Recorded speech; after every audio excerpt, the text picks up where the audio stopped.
Howdy folks, I'm Mark.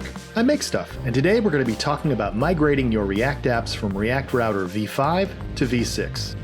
React Router, along with its cousins React Router DOM and React Router Native, are some of the most popular libraries for React. I checked this week, and they have 6 million weekly downloads. It's a big part of the ReactJS ecosystem, and a major .x change of this scale means that this is an event of some consequence. Let's say you just started doing some updates on an existing app and noticed that moving from 5.x to 6.x in your package JSON generated a metric ton of errors in your terminal. Don't panic. For most folks, many of these changes are fairly localized to your app.js or wherever you're keeping your routes currently, and the rest of the changes are, by and large, pretty simple. But it will take some time to refactor and test everything. Pourquoi, you ask, because you are sophisticated and speak fluent French. And since you asked so elegantly, I will give you the best answer I can get my hands on. One reason for the changes seems to come down to reflecting improvements made in the React core and making better use of React's hooks. A lot of that is happening under the hood in the library itself. Another apparent motivation for the changes is a desire to better leverage the power of JSX in the routes. We'll get into that a bit later. The most notable change in v6 is the deprecation of switch in favor of routes. At first blush, this part of the refactor seems pretty easy. Just swap out your switch wrapper component for the new routes one. But it's not as simple as it might appear. Unlike switch, routes is very picky about what it allows as a child element. A common pattern for authenticated routes is to create a custom route subcomponent such as protected route that redirects the user to the homepage or login page if the authentication check, often pulled in through a useContext instance for example, reports that the user is not logged in. In v6, this pattern will no longer work since the route's wrapper component only allows route components as children. Rather than using a custom protected route component, you can make something similar like a logged in component that wraps around the target page component and redirects to the login route for example when the user is not logged in. Since we're using the element prop rather than the component prop with v6 routes, we can just use logged in to wrap around the existing page component within the route. Like this.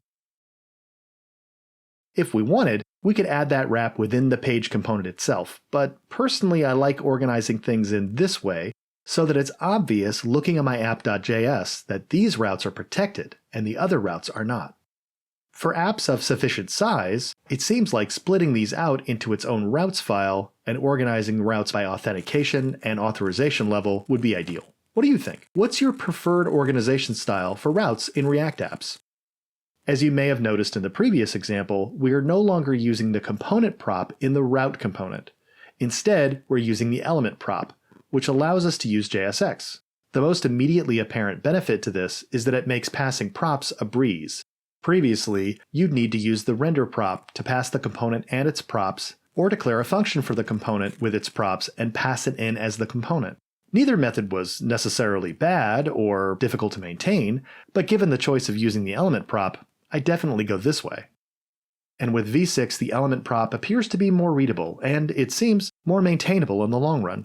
Obviously, these are just a few hacky, hypothetical examples.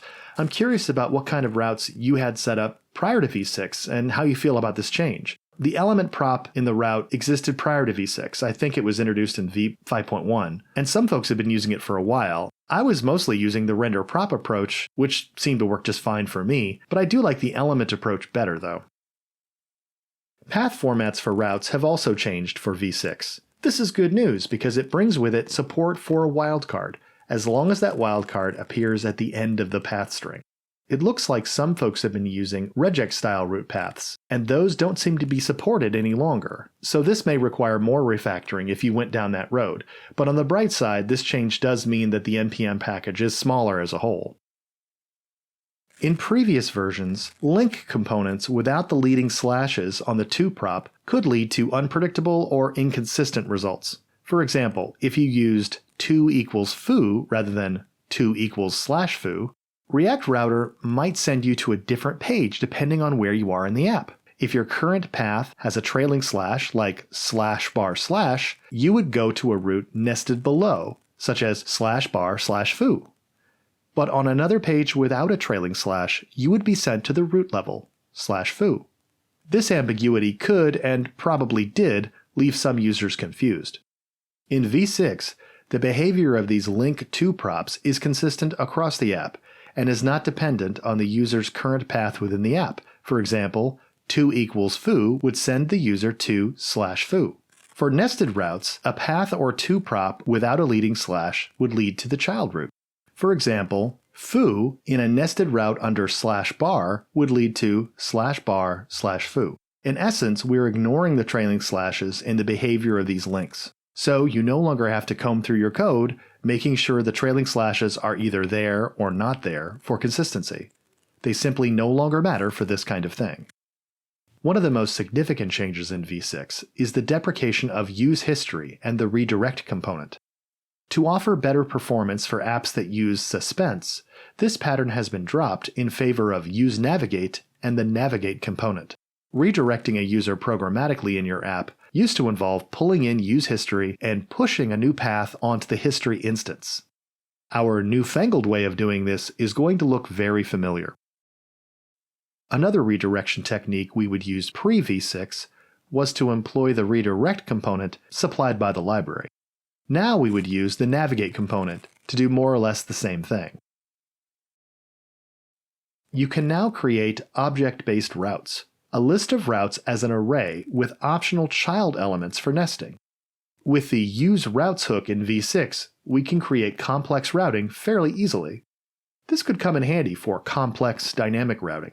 For simple projects, though, it seems like it might be more readable to just have a list of routes.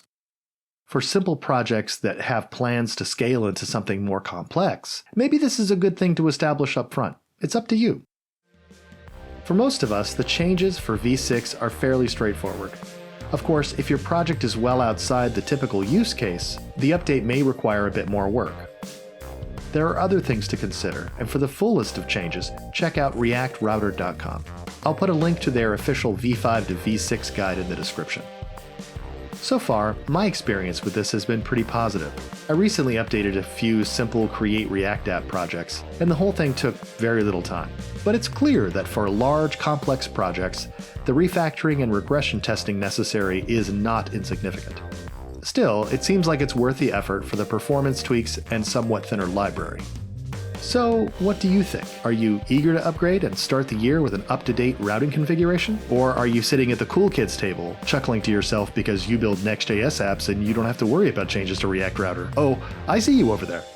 Alright, that's all I have. I'm not going to nag you to subscribe. I'd like to think that I'm above that. As it turns out, I'm not above that, but I'd like to think that I am. So, goodbye.